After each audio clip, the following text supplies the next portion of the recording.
We're here with Maurice Gunderson. Maurice is a senior partner at CMEA Capital, a green tech venture capital company. And Maurice was also a co-founder of Nth Power, which is one of the first VC companies to invest in green technology. Maurice, thank you for joining us Thank today. you, Steve. Pleased to be here. We've heard a lot lately about how China and other countries are taking over, are leading the green tech race when it comes to solar power, wind power, things like that. Mm-hmm. Is there much truth to that statement? Well, there's certainly partial truth to that statement. In the United States, we have tremendous inventive capacity. Universities, national labs, entrepreneurs, venture capital like I work for that supports them, all the legal infrastructure and so on that leads to really successful entrepreneurial companies. With respect to China, they may lack quite a bit of that, but they have an economy that's growing so fast that their government is largely mandating the rollout of the kind of products that we invest in here. So certainly China and India, and to a certain extent other parts of the more developing world, are leading in terms of product adoption and also product manufacture.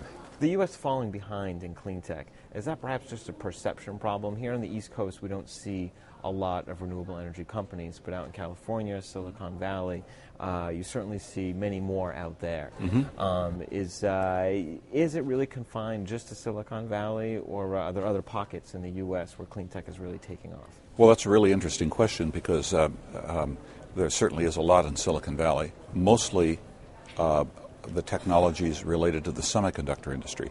Photovoltaic solar panels are, after all, big semiconductors, and so the technology base is largely in Silicon Valley.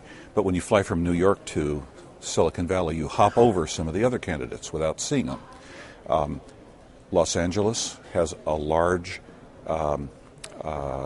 population of people who understand the energy industry and the technologies that play into it. In fact, the largest cluster of companies I've invested in my career are in Southern California, Los Angeles and San Diego counties. So there's Denver, really interesting. The National Renewable Energy Lab, NREL, has been there for a long time, decades, but it's kind of been neglected, and it's certainly coming into its own now.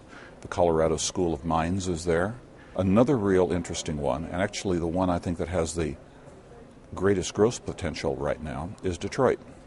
Detroit obviously has a lot of idle capacity, which lends itself to the kind of manufacturing that the energy sector needs. Maybe not cars, but if you need helical coil steam generators for nuclear power plants, that'd be a good place to do it. The costs are low, and the incentives are really very significant. So I think we're going to see several Silicon Valleys. Silicon Valley itself, LA, Denver, Detroit, and then maybe a few more.